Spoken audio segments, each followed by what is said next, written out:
આજે આપણે ધોરણ 7 છે તેનો ગુજરાતી વિષય છે તેના એકમ 1 થી 10 જે પ્રથમ સત્રમાં પરીક્ષાઓમાં પૂછાવાના છે આ તમામ એકમોના આપણે શબ્દ સમૂહો માટે એક શબ્દ જે આપણો વ્યાકરણનો વિષય છે તે મુદ્દે તમામ એકમના શબ્દ સમૂહો જોશું.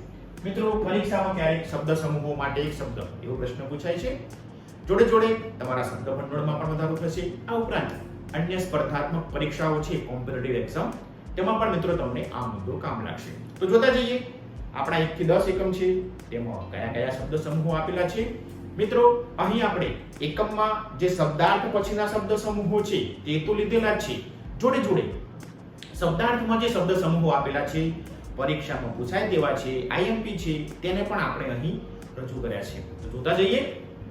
તો મિત્રો એકમ પહેલો છે જેનું નામ છે પ્રાણી માત્રની. જોઈએ એકમમાં કયા શબ્દ સમૂહો છે. લોકોની સેવા.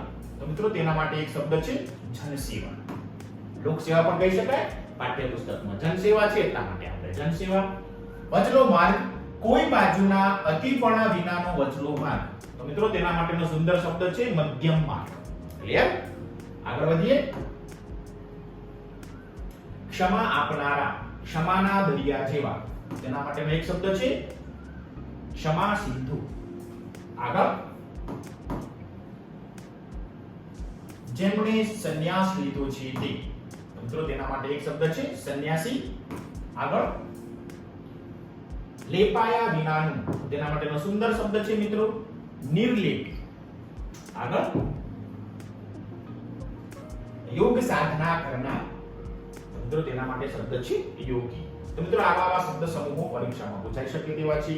આપણે એકમના આધારે તો શબ્દ સમૂહો લીધા. જોડે શબ્દાર્થમાં જે શબ્દ સમૂહ છે પરીક્ષામાં પૂછાય તેવા છે તેને પણ અહીં આપણે રજૂ કરેલા છે. હવે આગળ જોઈએ. મિત્રો આવે છે એકમ 2 ગુપ્તદાન. તેમાં કયા શબ્દ સમૂહો છે તે જોઈ લઈએ. તો પહેલો શબ્દ સમૂહ છે વ્યાજે નાણાં આપવાથી. તો તેના માટેનો એક શબ્દ છે ધીરધાર. આગળ.